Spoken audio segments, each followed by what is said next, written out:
How to remove a song from Spotify playlist. Hello everybody, welcome back into the channel. On this video today, I'll guide you through the steps on how you can remove a song from Spotify playlist. Well, the process itself is actually pretty simple and pretty easy, so let me guide you through this video. In order to remove a song from Spotify playlist, it is pretty simple. Open up Spotify, head over to your library option, and from there you want to head into your playlist. Now to remove or add song here, you can see add to this playlist, but how you can remove it? Simply tap on the three dots there on the playlist page.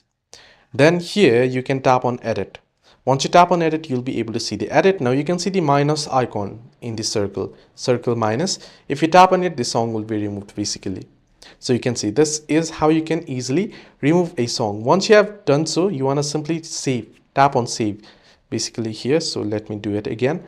You'll find the save option at the top right. You want to tap on it.